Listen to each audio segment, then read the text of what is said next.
Bonsoir à tous, bienvenue sur Public Sénat, ravi de vous retrouver pour un nouveau numéro d'On va plus loin. Édition spéciale ce soir dans OVPL, une heure pleine consacrée à ces relations plus tendues que jamais entre le Sénat et l'exécutif. On est encore dans les suites de l'affaire Benalla, le Sénat a décidé de saisir la justice. Ce n'est pas une surprise pour ce qui est des cas d'Alexandre Benalla et de Vincent Crase, en revanche ça l'est davantage pour ce qui est des trois hauts responsables de l'Élysée. La majorité présidentielle ne décolère pas. Édouard Philippe a boycotté les questions d'actualité au gouvernement au Sénat tout à l'heure. Richard Ferrand annule sa conférence commune avec Gérard Larcher. Benjamin Griveaux dénonce une instrumentalisation à des fins politiques. Stanislas Guerini parle même de procès politique. Je ne suis en guerre contre personne, répond Gérard Larcher. Pourtant, c'est bien ce mot qui revient dans la bouche des observateurs de la vie politique. Sénat, exécutif, la guerre est-elle déclarée? C'est la question que nous posons ce soir dans On va plus loin. Hashtag OVPL si vous souhaitez réagir sur Twitter. D'abord, retour sur les faits avec Fabien Recker. Pour l'Élysée, c'est un camouflet. Jeudi matin, le bureau du Sénat décide de transmettre à la justice, outre les dossiers d'Alexandre Benalla et de Vincent Crase, celui du directeur de cabinet d'Emmanuel Macron, Patrick Stroda, tous suspectés de faux témoignages. Également transmis au juge les cas du secrétaire général de l'Élysée, Alexis Collère, et du chef du GSPR, le général Lavergne, mais avec des réserves. Un certain nombre d'éléments sont identifiés, mais ils ne sont pas suffisants pour considérer qu'il y a une suspicion de faux témoignages avérés à ce stade. C'est-à-dire que là aussi, nous transmettons à la justice. Une décision qui braque l'exécutif. L'après-midi, Édouard Philippe décide de boycotter les questions d'actualité au Sénat, une absence guère appréciée des sénateurs. J'aimerais pouvoir répondre à votre collègue. Allez-y. Les membres du gouvernement présents dénoncent une nouvelle fois une croisade politique. C'est une décision politique. Il faut que le bureau du Sénat l'assume comme telle. Elle ne repose sur aucun fondement, ni en fait, ni en droit. Au fond, à l'issue de cette procédure, les masques tombent. On est dans une instrumentalisation à des fins politiques. La tension monte d'un cran quand vient le tour du président de l'Assemblée nationale d'attaquer la Chambre haute. Richard Ferrand devait accompagner le président du Sénat à Lille pour une rencontre avec des étudiants ce vendredi. Il annule via communiqué. Prenant acte de la décision du bureau du Sénat d'utiliser les fonctions de contrôle parlementaire à des fins politiciennes, le président de l'Assemblée nationale estime que ce choix empêche la tenue de ce débat républicain avec des étudiants, considérant que l'on ne peut simultanément abaisser et promouvoir le Parlement. Gérard Larcher annonce en fin de journée qu'il maintient de son côté le déplacement, sur fond d'une crise désormais grande ouverte entre le Sénat et la majorité présidentielle. Et avec nous pour le grand débat spécial d'OVPL ce soir, Jean-Marc Gabouty, bonsoir, sénateur RDSE de la Haute-Vienne, vice-président du Sénat et donc membre de ce bureau du Sénat. Jérôme Bacher, bonsoir, sénateur LR de l'Oise, membre de la commission des finances. Stéphane Vernet, bonsoir, directeur de la rédaction parisienne de Ouest France. Caroline Michel-Aguirre, bonsoir, chef du service affaires à l'Obs. On va tout de suite regarder la une de cette semaine. Spécial immobilier, tout ce qui change. Vous pourrez aussi y trouver un dossier sur l'état de la gauche et l'union impossible. Jérôme Fourquet, bonsoir et bienvenue à vous également, directeur du département opinion de l'IFOP et auteur de ce livre, L'archipel français. Boycott des CAC par Édouard Philippe. Richard Ferrand qui annule sa conférence avec Gérard Larcher. Des mots très forts de Benjamin Griveaux, des tweets incendiaires toute l'après-midi des membres de La République En Marche. Jérôme Bacher, comment vous qualifiez ce qui se passe ? Je trouve qu'il y a un manque de maturité de La République En Marche sur ce dossier. Nous suivons scrupuleusement la Constitution, les règles du Sénat et l'article 40 du Code de procédure pénale, celui-là même que certains avaient reproché à Patrick Stroda de ne pas suivre dans l'affaire Benalla. Eh bien là, nous appliquons complètement la Constitution, les règles, la loi. Il n'y a rien à redire. Je suis un peu déçu que Benjamin Griveaux, encore lui, le multirécidiviste de la déclaration malencontreuse, nous disent que on ne fait pas ce qu'il faut, que c'est un procès politique, qu'il y a des contre-vérités. Il l'avait déjà dit lorsqu'il n'avait pas lu le rapport de la commission d'enquête, en disant « il y a des contre-vérités dans ce rapport, on les démontrera ». Quelques semaines après, on attend toujours qu'il le démontre, il le répète, et ce n'est pas en répétant des bêtises que ça devient une vérité. Benjamin Griveaux qui nous dit « les masques tombent ». Vous êtes d'accord avec lui, Jean-Marc Gabouty ? Écoutez, les réactions peuvent paraître excessives. Il faut voir quand même qu'on s'est un petit peu emballé, passant d'une affaire Benalla, je dirais, à une mise en accusation des collaborateurs de l'Élysée. Avec des suspicions, mais il est écrit dans le texte, ils ont menti. Moi, je m'inscris en faux contre cela, et contrairement à ce que disent M. Sueur ou d'autres, je considère que... Alors, je n'ai pas de certitude absolue, moi, voilà. Mais je considère, après avoir lu, relu les auditions, les rapports, que les conclusions auxquelles sont arrivées la commission d'enquête, ou du moins ce qui a été écrit dans le document final, il y a un certain nombre d'inexactitudes, il y a des interprétations tout à fait contestables, et il y a des assimilations qui sont tout à fait également regrettables. Donc moi, je conteste le fond. Quand vous parlez de réactions excessives, vous parlez du bureau du Sénat, vous parlez aussi de l'exécutif? Les réactions, non, je parle des réactions du président de l'Assemblée nationale. Bon, voilà, je veux dire que on est dans un pays qui est confronté à d'autres problèmes, donc il faut raison garder. Ceci étant, sur la position prise par le Sénat, qui a été prise en bureau, c'est-à-dire je ne conteste pas du tout la procédure qui a été utilisée, une procédure très, très juridique, parce que finalement les collaborateurs du président de la République ont tous dit la même chose.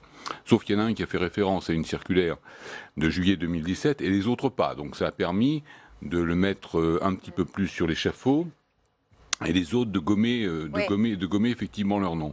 Moi, j'ai pas de certitude sur tout, mais j'ai une certitude, si vous voulez, c'est que la thèse qui permet d'impliquer ces personnes est d'une très grande fragilité.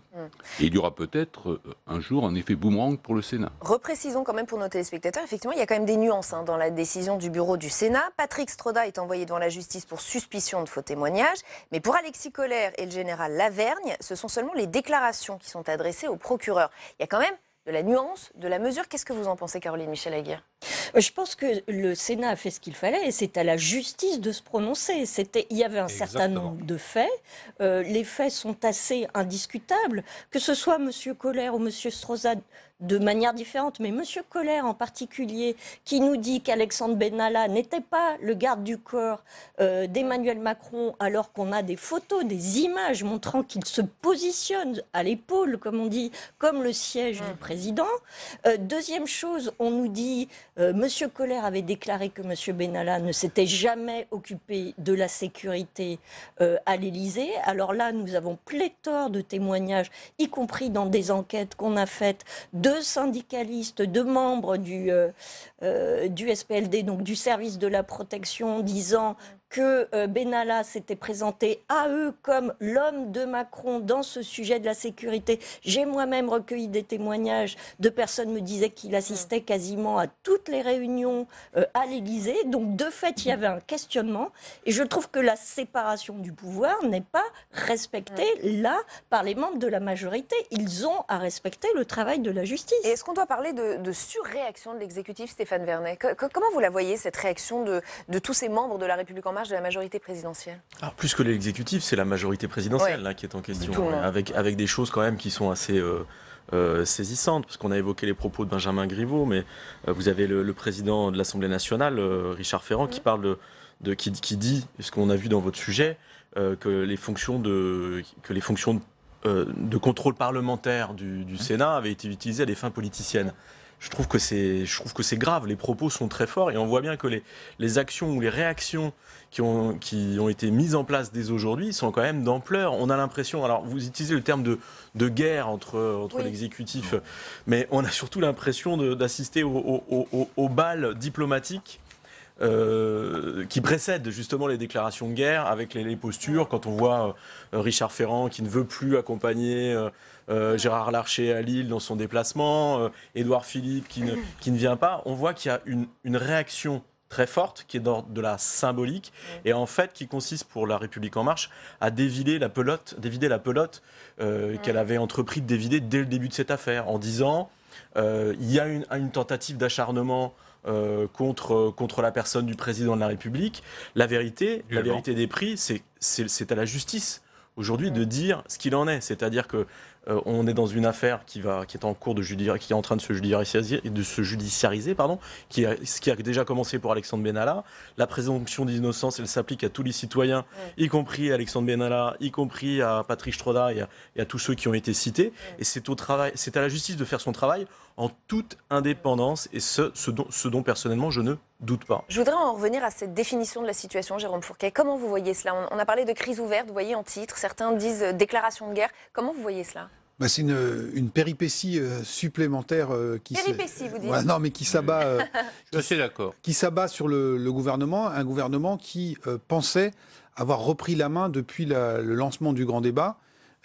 Scénario qui a volé en éclats samedi dernier avec les images qu'on a vues sur les Champs-Élysées et le retour sur Paris en catastrophe d'Emmanuel Macron. Et depuis lors, on a le sentiment effectivement que entre les déboires du ministre de l'Intérieur, qui était là aussi très fortement passé sur le grill par les sénateurs hier, et puis ce nouveau rebondissement dans l'affaire Benalla aujourd'hui, l'exécutif est de nouveau envoyé dans les cordes, comme il l'avait été avant ou pendant l'affaire des Gilets jaunes. Et c'est sans doute cet état de nervosité que traduisaient également les réactions à chaud d'un certain nombre de membres éminents de la majorité, parce que on sent très bien que la tension est à son paroxysme dans leur rang, et que c'est le cœur même du dispositif macronien qui est aujourd'hui atteint. C'est-à-dire qu'on n'est pas à l'abri de voir le secrétaire général de l'Élysée, le directeur de cabinet, aller devant le juge pour s'expliquer, alors même que sur les autres fronts, la situation est loin d'être stabilisée. On y reviendra. Je voudrais juste qu'on continue d'écouter. Parce qu'il était visé.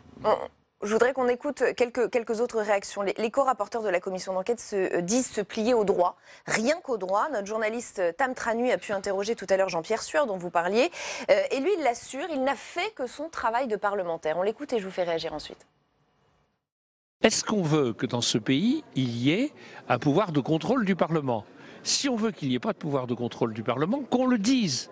Mais alors on va être dans une drôle de république. Ça ne va pas être dans notre tradition. Et si le pouvoir de contrôle est exercé par des parlementaires, ce sont des parlementaires qui ont tous une étiquette politique. Mais ils ne sont pas là au nom de leur étiquette politique. Combien de fois faudra-t-il le dire à M. Marseille qui dit voilà, c'est la collusion, mais ce n'est pas du tout la collusion. Nous sommes des parlementaires. Nous faisons notre boulot de parlementaire, qui est de rechercher la vérité. Nous l'avons fait. Et alors aujourd'hui, que voulez-vous que dise le bureau? Il n'allait pas contredire un rapport que le gouvernement n'a pas contredit, que le REM n'a pas contredit. Alors Jean-Pierre Sueur a l'air de dire que ça a été simple, sauf que nos confrères du Parisien croient savoir que les débats ont quand même été houleux ce matin. Et Jean-Marc Gabouty, vous allez me dire si vous confirmez ou pas. Selon certains participants, Gérard Larcher comme Valérie Létard ont déployé tous leurs efforts pour dégager des arguments juridiques susceptibles de limiter les charges retenues contre les collaborateurs de l'Élysée. Ce sont des informations de nos confrères du Parisien. Est-ce que vous confirmez cela ?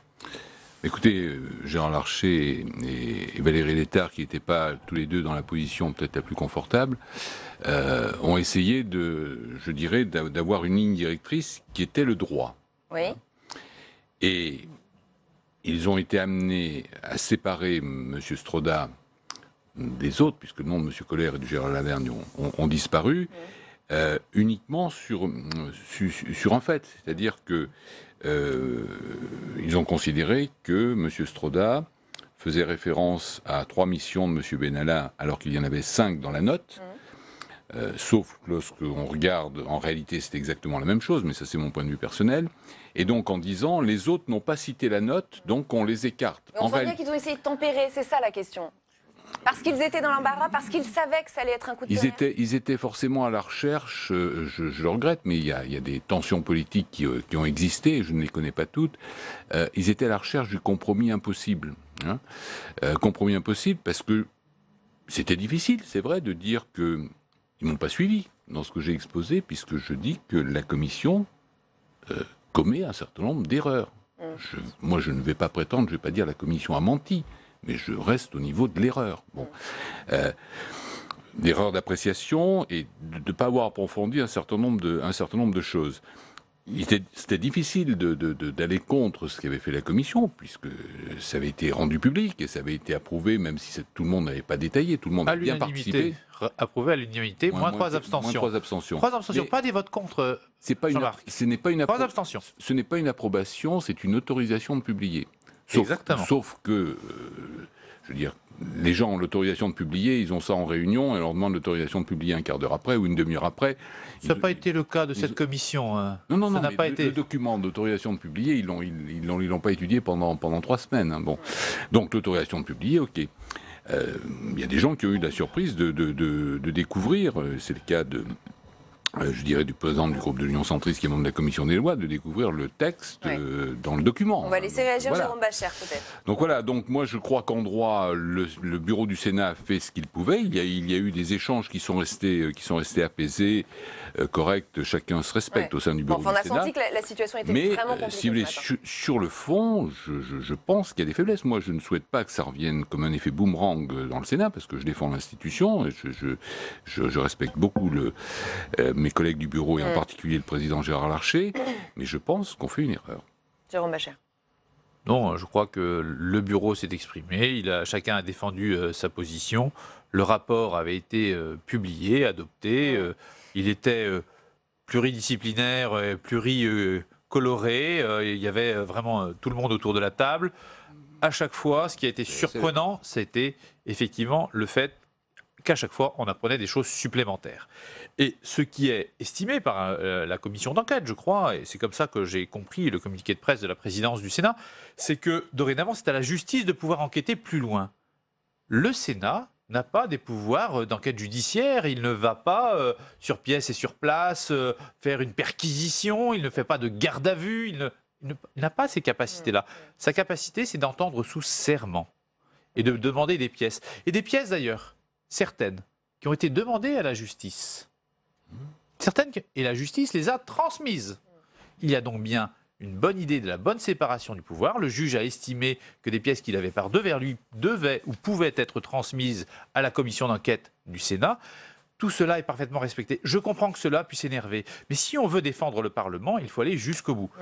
Jean-Marc Gabouty a exprimé, heureusement, son indépendance, son droit. C'était le cas de tous les membres, et je le dis bien de tous les membres du bureau du Sénat. Les sénateurs sont connus pour être indépendants. Je crois que les membres du bureau du Sénat sont des sénateurs expérimentés, encore plus indépendants que les autres. Guerre, bras de fer, crise ouverte, les termes diffèrent. Mais très clairement, cette décision est un tournant dans les relations entre le Sénat et l'Élysée. Certains observateurs parlent déjà de conséquences politiques majeures, et notamment sur la réforme des institutions qui se prépare. Emmanuel Macron va-t-il riposter? Je vais vous poser la question dans un instant. D'abord, on va écouter la réaction de Patrick Kanner, président du groupe socialiste au Sénat. Je pense qu'on nous fait plutôt un procès en sorcellerie.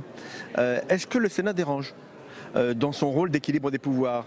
Est-ce qu'il a le droit de travailler de manière un peu autonome, sans la pression de l'exécutif? Est-ce qu'il a le droit de dire à l'exécutif, mais peut-être qu'il y a eu des problèmes de dysfonctionnement au sein de l'Élysée sur la question de la sécurité du président? Bon, si on dérange, je le regrette, mais en tout cas, nous sommes restés manifestement droits dans nos bottes. Caroline Michel-Aguirre, le Sénat dérange? C'est marrant parce qu'il y a un précédent que personne n'évoque jamais, ça m'étonne toujours beaucoup. C'est le cas de la commission d'enquête menée par Bernard Cazeneuve, il y a de ça une dizaine d'années, sur l'affaire Karachi. On était exactement dans le même contexte, une affaire judiciaire. Bernard Cazeneuve, qui était à l'époque dans l'opposition, qui mène une commission d'enquête très forte. Il en a fait même la relation dans un livre où il ne fait pas, il ne cache pas son ambition qui était à l'époque de relancer l'enquête judiciaire, et de fait ça a en partie abouti, et on ne raconte jamais que ce n'est pas la première fois. Je veux dire, les commissions d'enquête parlementaire, elles ne sont pas faites juste pour, je sais pas, parler des comptes de la Sécu, elles sont aussi, on attend du Parlement, et je pense que les citoyens attendent du Parlement au sens large, c'est-à-dire Assemblée et Sénat, qu'ils soient un contre-pouvoir, qu'ils fassent leur mission de contrôle. Mais alors quel est le problème cette fois? C'est cet exécutif-là qui ne supporte pas qu'on surveille ce qu'il fait, ou finalement c'est souvent le cas? Vous souriez. C'est cet exécutif-là qui a le problème? Moi, je souscris jamais assez à votre sentiment que cet exécutif n'a pas d'expérience. Ce président de la République n'a pas beaucoup l'habitude de la contradiction, ni de l'échec, excusez-moi, je le dis... Il a l'habitude du 49.3 pour passer ses lois. Je ne fais... Bon, que ça touche Gérard quelque Longuet chose... lui-même parlait de gaminerie, je le dis au passage. Que ça touche quelque chose qu'il y ait très personnel. Il faut toujours remettre ça dans le contexte de sa première déclaration, qui était elle-même assez ahurissante, qui est un peu le péché originel de cette histoire, qui est, tout le monde s'en souvient, à la Maison de l'Amérique latine, où il dit « le seul responsable, c'est moi », donc c'est bien le président de la République qui a personnalisé, « je suis celui qui a embauché Alexandre Benalla, s'ils veulent qu'ils viennent me chercher ». Je veux dire, la dramatisation de cette... Et il y a deux responsabilités de Second degré, l'exécutif. c'est ce qui se passe actuellement. On va le chercher. Là. Mais évidemment. Il l'a demandé. Alors, deux choses. Il y a deux mais justement, on va venir à la suite parce que, finissez Caroline, mais s'il est de ce tempérament-là, comme vous le décrivez, quelle peut être la suite? Il y a deux erreurs majeures de l'exécutif. La première, c'est que les gens comme M. Alexandre Benalla ne doivent jamais rentrer dans la lumière. Jamais. Sinon, ça pose des problèmes. Donc, le 1er mai, quand on l'autorise à aller mettre un brassard et aller à une manifestation sans contrôle, c'est une première erreur grave de l'exécutif due, je pense, à l'inexpérience. La deuxième erreur, c'est ce sentiment un peu de toute puissance du président de la République qui dit « je suis le responsable, qu'on vienne me chercher », comme s'il n'avait pas réalisé qu'il y avait un Sénat, qu'il y avait un Parlement, qu'il y avait une justice et que s'il y avait des faits et des questions, des réponses seraient cherchées. Et très concrètement, que peut-il se passer? Peut-être Jérôme Fourquet, vous pouvez nous éclairer sur cette question. Quelle est la riposte possible pour Emmanuel Macron? On pense évidemment à cette réforme des institutions qui pourrait faire du mal au Sénat, oui, non? Évidemment, bon, ça peut être une option. L'autre option plus rapprochée, c'est une prise de parole, alors dans le ton qui devra être adéquat. Même si, encore une fois, j'insiste sur le fait que cet événement survient dans un calendrier qui est déjà extrêmement tendu pour le président de la République. Tout le monde a les yeux rivés sur ce qui va se passer dans 48 heures dans les rues de certaines grandes villes de France et notamment de Paris. On a un ministre de l'Intérieur qui a été mis sur la sellette et qui est fragilisé. On a des atermoiements sur la tête de liste pour les élections européennes. On a un remue-ménage permanent sur comment on sort du grand débat et comment on arrive à proposer des choses aux Français qui ne suscitent pas la déception, alors que les revendications premières, encore et toujours, portent sur la fiscalité et qu'on sait qu'il n'y a pas de marge de manœuvre. Et donc, je ne suis pas convaincu qu'en toute logique, le président devrait riposter de manière très massive vis-à-vis du Sénat et de nourrir cette rhétorique et puis médiatique sur le bras de fer et la guerre entre les Sauf que par le passé, on a vu qu'il le faisait et qu'il réagissait. Et donc alors, il réagissait, mais parler de peut-être apprentissage de la fonction, on peut se dire peut-être que les réactions vont être plus modérées cette fois-ci, encore une fois, puisque il est sans doute urgent de ne pas multiplier les fronts de la part d'un président qui est quand même aujourd'hui assez affecté. Quand on va pas revenir sans s'étendre dessus, mais les images, le télescopage entre les images de la Mongie et des Champs-Élysées qui brûlent ont fait des dégâts très très importants dans l'opinion publique. Donc il aurait tout intérêt à rester discret cette fois. Ajouter la crise à la crise, à mon avis, c'est pas forcément une sage décision, mais tout le monde n'est pas toujours sage. Voilà. Stéphane Vernet, on peut s'attendre à une riposte, et si oui, laquelle d'après vous? Non, alors moi je ne peux que souscrire à ce que vient de dire Jérôme Fourquet. Je pense que c'est la voie de la raison. En fait, cet épisode intervient à un moment où la conjonction des planètes est juste désastreuse. C'est vraiment le pire moment imaginable pour le président de la République.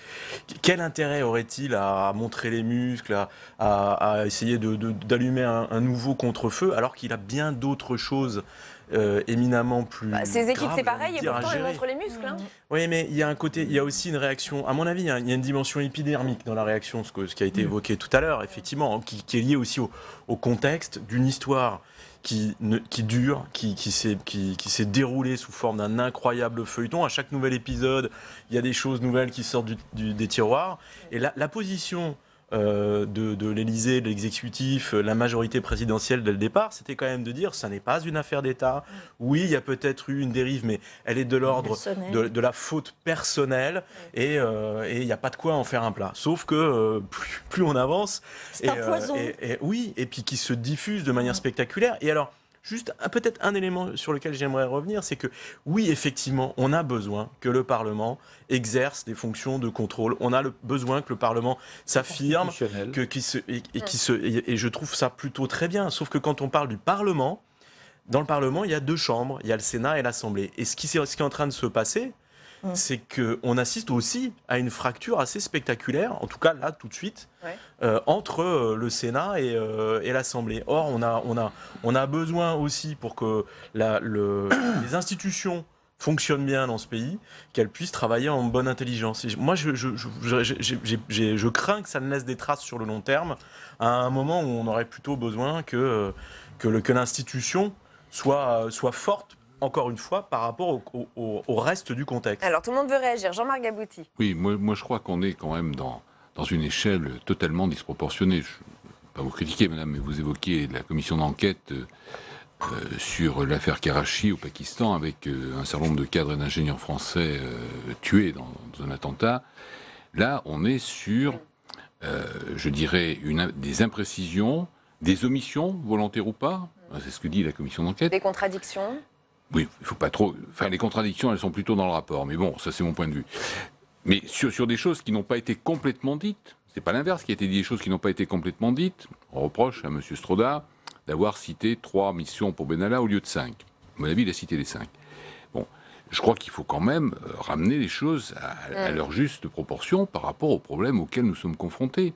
Moi, je ne souhaite pas, et c'est pour ça que je regrette la position du Sénat, je ne souhaite pas qu'il y ait une bagarre entre le Sénat, l'Élysée, l'Assemblée nationale. C'est un peu ce qui se passe. Et j'ajoute juste, pardonnez-moi, cette réaction de Richard Ferrand dans le Figaro à paraître demain, qui dénonce une attaque d'une agressivité inédite. Mais au moment, si vous voulez, au moment où on sentait qu'il y avait un rapprochement sur les procédures entre le Sénat et l'Assemblée nationale, et où les relations entre le Sénat et l'exécutif avaient plutôt tendance à s'améliorer dans le cadre législatif. On prend en première lecture une loi importante, la loi mobilité. Donc techniquement, c'était peut-être pas le grand amour, mais techniquement, il y a un certain nombre de choses qui s'amélioraient dans le fonctionnement du Parlement et de son partenariat avec l'exécutif. Et on arrive à ce moment-là, et je dirais, là, c'est patatras. Voilà. Alors, autre réaction à vous soumettre, celle de Marc Fesneau, ministre des Relations avec le Parlement, toujours au micro de Tam Tranui en salle des conférences tout à l'heure. Il critique lui aussi cette décision au bureau du Sénat. Alors, ces mots ne sont évidemment pas ceux de Benjamin Griveaux, évidemment, mais il n'est pas tendre non plus. Écoutez. Et je ne suis pas sûr que ce type de décision ou ce genre de procès politiques qui peuvent être intentés à tel ou tel permettent de rehausser le niveau du débat public et le débat politique. Et je suis sûr que la raison va revenir parce que cette maison que je connais bien est une maison qui normalement travaille avec raison et dans la volonté de l'intérêt collectif. Normalement, mais pas cette fois. Alors Jérôme Bascher, la raison va revenir dans cette maison ? Alors d'une part, maintenant, cet épisode du point de vue du Sénat est terminé. C'est à la justice de s'en saisir, donc il n'y a plus de commentaires à faire. Politiquement, c'est pas terminé. Politiquement, ce n'est pas terminé, mais nous sommes en train d'examiner la loi L'Homme, nous aurons bientôt d'autres lois importantes et nous travaillons avec le gouvernement et encore là cet après-midi, je suis venu de l'hémicycle sur ce plateau. Tout se passe normalement, nous travaillons calmement. Mais nous ne sommes pas dans un procès justement, nous travaillons à élaborer la loi. Avec la sagesse qui caractérise le Sénat. Mais quand Richard Ferrand vous dit que c'est une attaque d'une agressivité inédite, c'est à paraître demain dans le Figaro, donc on va encore en parler. Eh bien, après-demain, on parlera d'autres choses. Et la semaine prochaine, ça ira beaucoup mieux. Les esprits se seront calmés et on sera revenu au travail. C'est l'état d'esprit qui est celui de la majorité sénatoriale, c'est l'état d'esprit de tous les sénateurs qui, eux, travaillent. Jérôme Fourquet ? Oui, pour rajouter sur un élément que nous n'avons pas évoqué concernant le degré de fébrilité à l'Élysée, et qui explique ces réactions. Il faut aussi avoir en tête le fait qu'un certain nombre de collaborateurs de l'Élysée sont partis ces derniers mois ou ces dernières semaines, et que donc on a peut-être un dispositif élyséen qui est moins solide qu'il y a quelques mois. Et là, c'est une péripétie supplémentaire qui vient déstabiliser ou désorganiser encore un peu plus ce camp-là, d'où le fait que on ait peut-être des réactions très très vives, parce qu'en disant voilà, il y a une guerre larvée qui nous est menée, on essaie de nous mettre... on sent que c'est pas terminé, Richard Ferrand qui persiste et signe demain dans le Figaro, Caroline Michel-Aguin. Je voudrais juste répondre, mon ambition n'était pas de comparer évidemment une affaire où il y a eu des morts à une affaire où il n'y a pas de morts, mais néanmoins on aurait tort de penser que c'est une affaire secondaire. Pourquoi ? Parce qu'elle touche à la présidence de la République et en particulier à la sécurité du président de la République. Quand vous êtes aux États-Unis, vous avez un organisme qui s'appelle le Secret Office, qui emploie 7000 personnes, Secret Service, pardon, et qui a tout pouvoir sur la sécurité du président. C'est-à-dire que M. Trump, tout Trump qu'il est, quand il va à l'étranger, le Secret Service lui dit « vous allez de là à là et vous n'en bougez pas ». Ça montre à quel point la sécurité du président et ce genre de sujets ne sont pas des sujets secondaires. Or, qu'est-ce qu'on découvre aujourd'hui ? Comme le parjure devant le Parlement américain. Exactement. Il faut pas. C'est pas parce qu'il n'y a pas de mort que c'est un sujet secondaire. C'est juste. Permettez-moi de terminer. On a dans ce cas-là la preuve que ce pouvoir, et c'est pour ça depuis longtemps on tourne autour du pot en disant affaire d'État, pas affaire d'État. Pourquoi c'est symbolique ? Parce que ça nous montre que ce pouvoir, sur un sujet aussi important, en particulier pour la vie démocratique française, a été prêt de confier des responsabilités à un homme qui n'avait visiblement pas les qualifications. Et ça, on dit beaucoup, évidemment.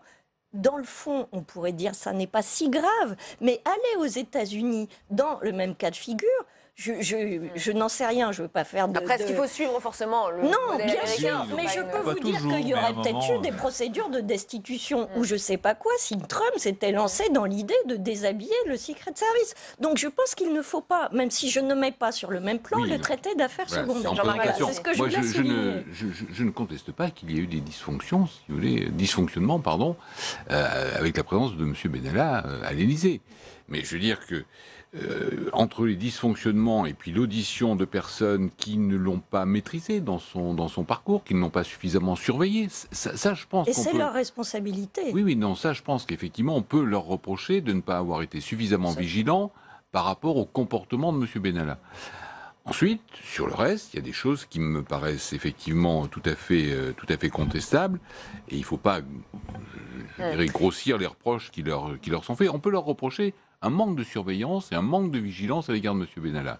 Le montage qui a été fait, parce que je pense qu'il y a quand même un montage, à mon sens, ne tient pas forcément la route. Alors, cette opposition entre le Sénat et l'exécutif ne date pas d'aujourd'hui, elle ne date même pas de cette affaire Benalla. Le torchon brûle depuis assez longtemps, vous me direz ce que vous en pensez, depuis le début du quinquennat. Voyons pourquoi avec Marie Brémaud et on en parle après. Ça y est, de part et d'autre, on lâche les coups. Mais les relations entre le Sénat et le gouvernement sont tumultueuses depuis le début du quinquennat. En séance, les passes d'armes sont nombreuses, les rappels à l'ordre aussi.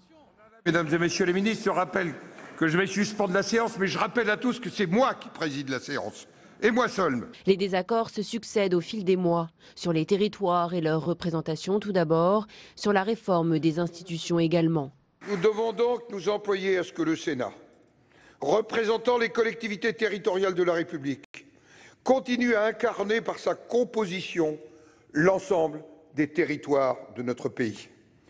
Au prétexte de la réduction du nombre de parlementaires, on ne doit pas condamner au quasi-silence certains territoires de notre pays au prétexte que leur démographie serait plus faible. Des conflits qui s'affichent désormais au grand jour, Gérard Larcher ironisant même sur le bilan du président. C'est vrai que l'année 2019 ne commence pas sous les meilleurs auspices pour notre pays. On ne peut pas se réjouir de l'état de la France. Et au fond, le constat d'échec de ces 18 mois de présidence qui devaient voir l'avènement d'un monde nouveau, souvenons-nous, conquérant et ambitieux. Aujourd'hui, nul doute que l'ancien monde savoure sa revanche et endosse plus que jamais le rôle de contre-pouvoir. Stéphane Vernet, qu'est-ce que vous en pensez ? Est-ce que vous diriez que ce qui se passe aujourd'hui, cette crise ouverte, ce bras de fer, finalement, c'est le résultat de ces longs mois de division, j'allais dire de dispute, non, c'est un peu enfantin comme terme, mais en tout cas, de bras de fer. Non, je dirais pas ça, parce que dire ça, ce serait accréditer la thèse qui consisterait à dire que finalement, le Sénat a instrumentalisé pour des raisons purement politiques cette affaire. Or, le départ de l'affaire, c'est quand même bien l'affaire Benalla. Il s'est passé quelque chose qui méritait une enquête parlementaire qui a été conduite. Voilà. Après, que le torchon brûle entre le Sénat et l'exécutif depuis le début du quinquennat, oui, mais pourquoi ? C'est pas à cause de l'affaire Benalla, ça n'a aucun lien. La réalité, c'est que il faut quand même rappeler aux téléspectateurs, même s'ils ont l'habitude et qui connaissent bien le Public Sénat et donc le Sénat, que le Sénat, c'est la Chambre haute et que les sénateurs sont élus par des grands électeurs qui sont des élus locaux. Et donc le Sénat, la fonction première du Sénat, c'est de représenter les collectivités territoriales et les territoires. La Chambre des territoires. Mais oui, or la problématique, en fait, elle est liée dès le divorce ou le malentendu. Il a eu lieu dès le début, dès juillet 2017, au moment où Emmanuel Macron, le président, donc, convoque la première conférence nationale des territoires que tous les élus locaux appelaient de leur vœu et qui trouvaient ça fantastique, et que donc tous se sont dit finalement le nouveau monde nous offre des perspectives et des façons de dialoguer très intéressantes. Et dès le lendemain ou le surlendemain, il y a eu toute une série d'annonces qui ont commencé, qui prenaient à contre-pied cet espoir qui était né avec cette élection sur le fait que finalement les restrictions budgétaires allaient être supérieures, ou les efforts financiers demandés aux collectivités allaient être bien supérieurs à ce qui avait été annoncé pendant la campagne. Puis il y a eu l'affaire des emplois aidés, puis il y a eu la réduction des APL en disant ce sera compensé par les offices HLM, et tout s'est enchaîné. Ouais. Toutes ces choses se sont enchaînées, et elles ont même donné lieu à un effet direct et quand même intéressant, c'est que La République En Marche aurait pu ou aurait dû obtenir de bien meilleurs résultats au sénatorial à l'automne, portés par l'élection du président, les législatives, et donc ils ont pris le logiciel des législatives, ils l'ont mis sur les sénatoriales, ça n'a pas marché. Ça n'a pas marché du tout. Et en plus, ils avaient crispé les élus locaux juste avant, et le résultat, c'est qu'on a deux chambres qui sont clairement opposées. Au niveau politique. Oui, alors juste pour rebondir sur ce qui vient d'être dit, effectivement, il y a un moment très important, c'est ces élections sénatoriales, où le Sénat apparaît comme un môle de résistance de ce qu'on appelle l'ancien monde, dans la nouvelle terminologie, face à la majorité macronienne qui a tout emporté sur son passage aux législatives. Et donc, dès le début, il y a cette... ils ont perdu des sénateurs. Ils ont perdu également. Et donc, dès le début, il y a ce duopole qui s'installe, et on voit que le Sénat va être un contre-pouvoir. Et comme ce qui a été rappelé, il va donner du fil à retordre dans la suite du quinquennat. Donc, c'est peut-être aussi fort de cette histoire-là qu'aujourd'hui, un certain nombre de représentants de la Macronie croient déceler dans ce qui vient de se passer les suites de cette guerre larvée. Jérôme Bascher, dans son sujet, Marie Brémaud parlait de revanche de l'ancien monde. Est-ce qu'il y a un petit peu de cela ? En tout cas, les leçons, avant de les donner, il faut les apprendre. Et c'est sans doute cela qui a été oublié. On a dit, tout va être... On va faire table rase du passé, c'était n'importe quoi. Nous, on va faire les grandes réformes, on va changer les codes. Effectivement, on a changé les codes. Ça, on a changé d'abord le code de la route avec les 80 km/h, qui n'a pas eu un grand succès. On a changé un certain nombre d'éléments sur la fiscalité, ce qui n'ont pas eu forcément une grande popularité. Et ça a donné effectivement 18 semaines consécutives, presque avec Noël, on va dire qu'il y a eu une petite trêve des confiseurs, qui est effectivement inédit en France. Donc on a pas une revanche de l'ancien monde. Mais enfin, il ne faut quand même pas prendre tout le monde pour des imbéciles. L'histoire de France, elle a un sens. Les institutions de la Ve République, si elles ont duré aussi longtemps, avant que le nouveau monde n'apparaisse, c'est que peut-être ça créait des pôles de stabilité, y compris dans des circonstances ô combien plus difficiles, ô combien plus dramatiques. Ces institutions, elles sont fortes, il faut savoir les utiliser, il faut savoir les manier. Non, ce n'est pas une revanche. Honnêtement, ça n'a pas d'intérêt. Si vous aviez dit oui, on vous aurait dit que c'était donc une décision politique aujourd'hui. Oui, voilà. Mais ça n'a pas de sens. Ça n'a pas de sens, cet ancien monde et ce nouveau monde. C'est une aberration. Un peu. Parce qu'il y a une conjonction. Parce qu'aujourd'hui, c'est une association quand même PS-LR. Alors, LR qui a du mal à se refaire une santé, le PS qui a eu du mal à vraiment exister. Donc, je vois bien Jean-Pierre Sueur, je veux dire, il existe, à travers lui, le PS existe. C'est bien le seul endroit, je dirais, au niveau national où ils arrivent à avoir voix au chapitre. Chacun a été élu démocratiquement et est représenté. Non, mais c'est pas les personnes qui sont en cause. Mon sujet est le suivant, c'est que effectivement la Chambre des territoires, qui est effectivement un peu plus expérimentée, nous avons tous été, ou presque, il y a quelques exceptions, nous avons tous été élus locaux, nous avons tous dirigé des exécutifs. Bon, alors c'est vrai qu'on peut dire que c'était pas bien, mais le fait, et ça c'est lié à la loi, j'allais dire, sur l'absence de cumul, d'avoir une nouvelle génération de politiques qui n'ont jamais fait de politique d'un côté, et d'autre part des gens qui n'ont jamais en plus exercé parfois un mandat local et qui ne peuvent plus le faire, à un moment créer une déconnexion, et puis aspirer par un chef qui est charismatique. On peut dire ce qu'on veut, Emmanuel Macron est charismatique quand il fait ses performances, car ce sont des performances réelles de 6h, 8h devant les élus, devant les Français, devant les intellectuels. On est bluffé, mais il est tout seul. Alors c'est une pyramide, c'est un colosse. Emmanuel Macron, au pied d'argile, toute sa base, ça ressemble à pas grand-chose. Quand vous leur demandez leur avis sur un sujet qui n'a pas été tranché par le président de la République, la réponse est « le président s'exprimera ». Caroline Michel-Aguirre. Moi, je trouve génial, et il n'y a pas d'ironie dans ma voix, d'un point de vue du fonctionnement de la démocratie française, que Gérard Larcher, Philippe Bas et Jean-Pierre Sueur soient propulsés en stars médiatiques de l'opposition politique. Mais qui l'aurait dit? C'est un oxymore.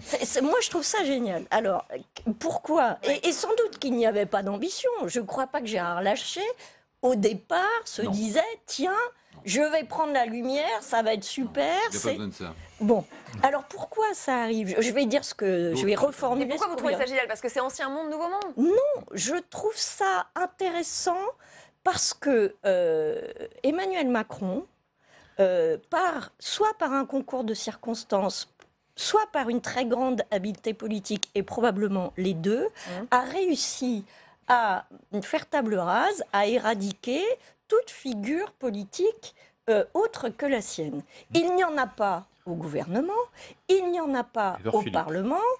En tout cas, c'est plutôt une voix qui accompagne, plutôt qu'une voix qui oppose. Il n'y en a plus au Parlement, où il a quand même réussi à non seulement avoir une majorité, mais dans le même temps à atomiser le PS et à atomiser les Républicains. Or, avant...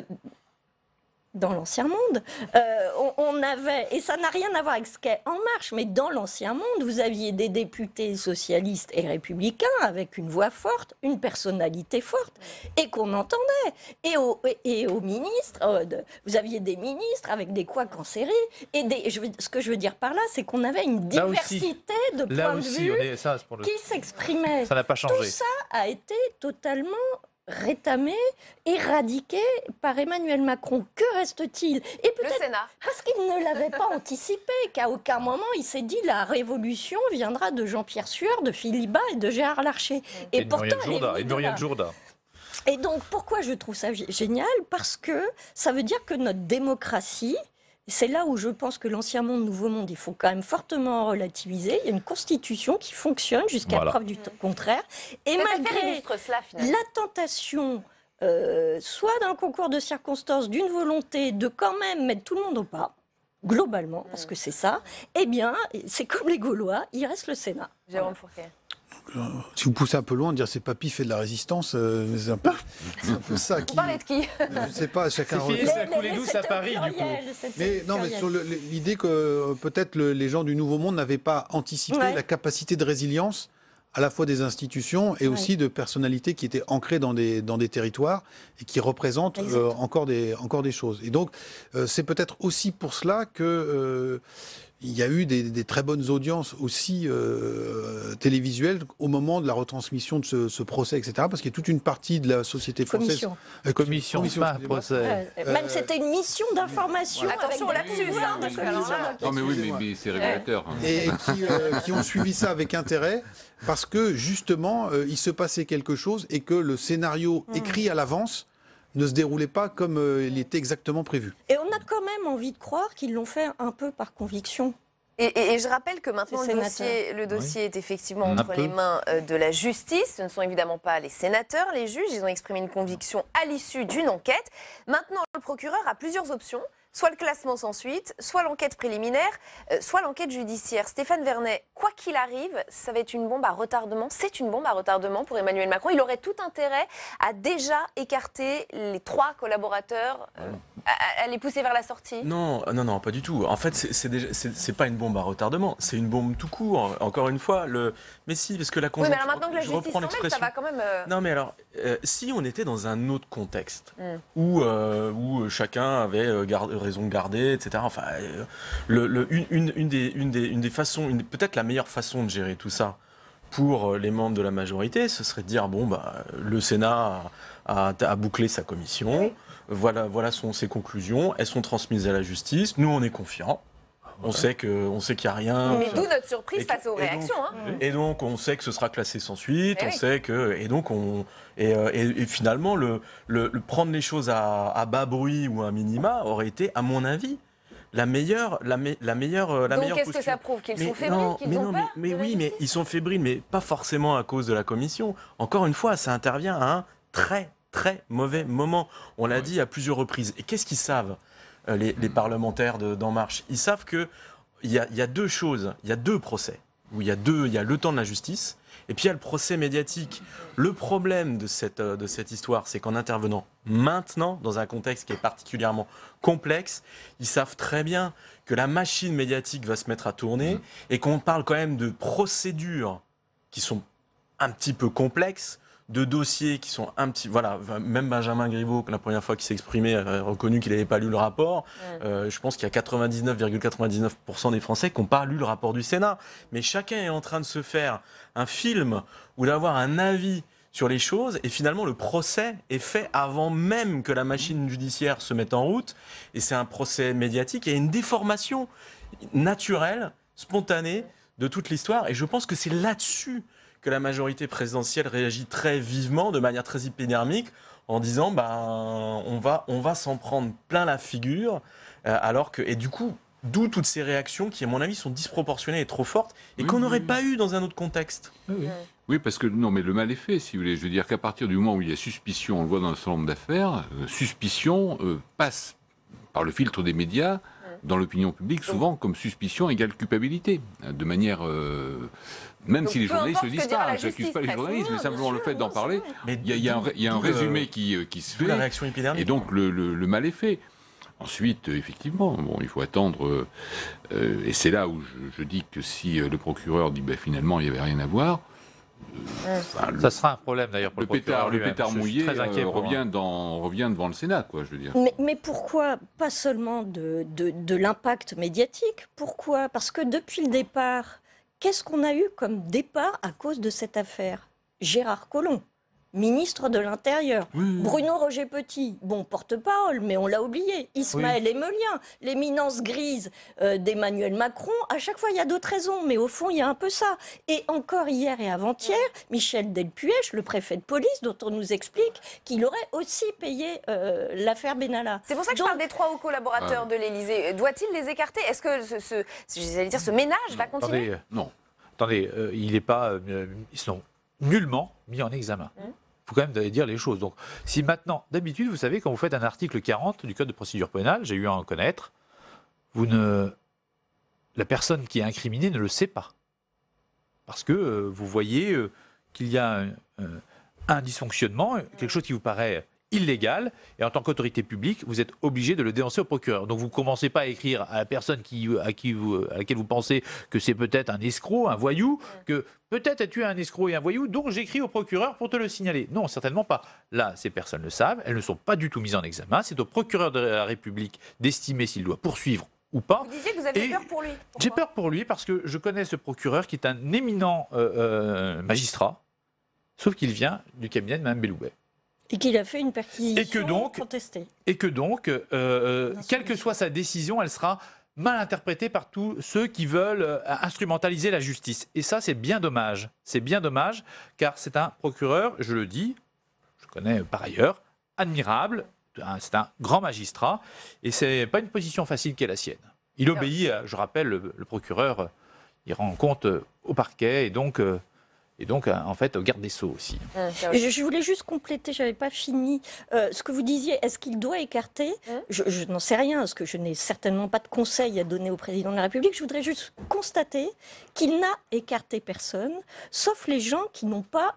Enfin, c'est plutôt les gens qui n'ont pas voulu porter le chapeau à la place de la présidence qui ont été écartés. Ce que je veux dire, c'est qu'il n'y a pas eu de sanctions et on a bien vu à quel point le licenciement de M. Benalla est venu tardivement. Les gens qui sont partis sont souvent des gens qui n'ont pas voulu porter le chapeau ou à qui on a renvoyé la balle. Donc je ne crois pas, je ne sais pas s'il doit le faire, mais je ne crois pas, vu la pratique jusqu'à présent de cet exécutif, qu'il va, vu ses déclarations sur la République des fusibles, qu'il va se séparer de personnes qui ont plutôt protégé le président de la République dans leurs déclarations.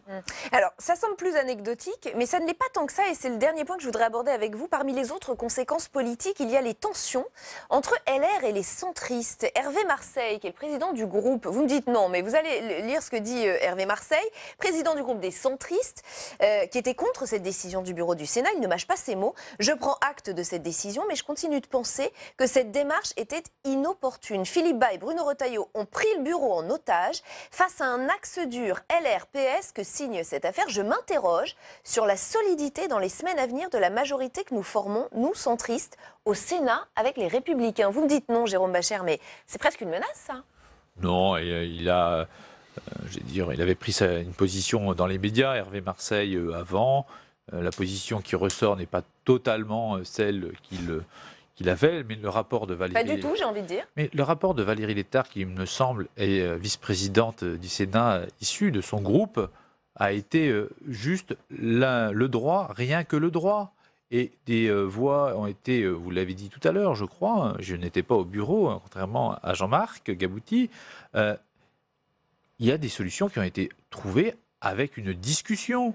Et donc, enfin, vous les lisez comment ces mots d'Hervé Marseille? Je comprends l'agacement, je comprends la déception. Cependant, la majorité sénatoriale est au travail, le Sénat est au travail, et alors en aucun cas... J'entends que vous dédramatisez, mais certains s'expriment de manière un peu plus... mais c'est normal. Ceux qui se sont exprimés avant peuvent être déçus après. Donc voilà, chaque chose à sa place. Et nous n'avons respecté que le droit. Et je peux vous dire quelque chose, et je m'inscris là en faux. C'est l'absence totale que Philippe Bas et Bruno Retailleau de pression qu'ils auraient pu faire sur qui que ce soit. Sur qui que ce soit, et je le dis bien clairement. Et Philippe Bas, c'est après avoir transmis le rapport, ne s'est nullement exprimé et n'est pas allé voir ses collègues. D'autres l'ont fait. D'autres l'ont fait. Mais non. D'autres l'ont fait. Et Bruno Retailleau a expliqué au groupe, je peux le dire, a expliqué au groupe que c'était à chaque membre du bureau de s'exprimer dans toute sa liberté, dans toute son indépendance, et qu'il n'y en aurait en aucunement une conséquence vis-à-vis de ses membres du bureau. Et voilà, c'est la liberté. Vous savez, les sénateurs sont grands, indépendants. Nous avons l'habitude de dire « en avant, calme et droit comme à Saumur ». C'est l'expression de Gérard Larcher. Nous continuons dans cette voie-là. Oui, mais la majorité du groupe LR aime bien être guidée. Donc, oui, bien sûr, mais il y a un fonctionnement. Moi, je ne veux pas m'immiscer dans le fonctionnement interne. Ni dans le groupe RDSE, je me permets. Je crois. Non, mais on peut avoir. Je veux dire que ça ne met pas en cause le travail parlementaire, parce qu'effectivement, je pense qu'on est capable les uns les autres de garder suffisamment de liberté pour se retrouver sur un certain nombre de textes, un certain nombre d'amendements. Moi, j'aurais préféré d'ailleurs que lorsque on veut, non pas s'opposer, mais lorsqu'on veut, je dirais, essayer de faire valoir ses arguments, on le fasse plus sur les idées, sur les collectivités territoriales, où le Sénat a quand même une carte à jouer, où le président a été... il s'était amélioré ces dernières semaines, mais il a été maladroit dans la forme, alors que sur le fond... Je pense que les gouvernements précédents n'ont peut-être pas fait mieux, ont peut-être même fait moins bien, notamment en termes de ponction de dotation. Donc c'est un petit peu regrettable. Je ne pense pas que ça bouleverse la vie au Sénat. Moi, je partage tout à fait les positions d'Hervé Marseille. Mais je veux dire que c'est pas ça qui doit avoir une incidence sur les textes qui vont être examinés. Je veux dire que la loi mobilité... on va continuer à l'examiner comme s'il n'y avait pas eu d'affaire Benalla. Donc pas d'impact sur le Sénat, Stéphane Vernet? Dans le travail parlementaire, non. Ensuite, dans les relations qu'on peut avoir quand même. ou pas avec le gouvernement, ça c'est autre chose. Oui. Stéphane Vernet, non, très vite. Moi, je trouve quand même que les propos d'Hervé Marseille laissent entendre qu'il peut y avoir peut-être une recomposition ou une évolution des rapports entre les différents groupes. Et donc, on voit que soit moins dépendant des LR, ça serait très bien. Et pour conclure, on voit bien qu'encore une fois, toute cette histoire représenter un tiers du Sénat. est une incroyable histoire à tiroir. Et à chaque fois que vous ouvrez un tiroir, ouf, il y a un polichinelle qui sort. Et on se demande bien quand est-ce que la commode aura été épuisée. En quelques secondes, Caroline Michel-Aguirre. Non, je suis complètement d'accord. Et on a du mal à comprendre même pourquoi cet effet de tiroir. Et avec du recul, un jour, on saura pourquoi cette affaire, en apparence très localisée au niveau de l'exécutif, aura eu cet impact, cet effet bombe à fragmentation. Et les historiens feront ce travail à notre place. Merci à tous les 5 d'avoir participé à ce grand débat. Fin de cette édition spéciale. Caroline Michel-Aguirre, je rappelle quand même la une de l'Obs cette semaine, spécial immobilier, tout ce qui change. Merci à vous. Moi, je vous retrouve lundi en direct à 18h pour un nouveau numéro d'OVPL. Et puis l'invité de Territoire d'Info demain, c'est Hugo Bernalici, député La France Insoumise du Nord. Très bonne soirée, restez au cœur du débat.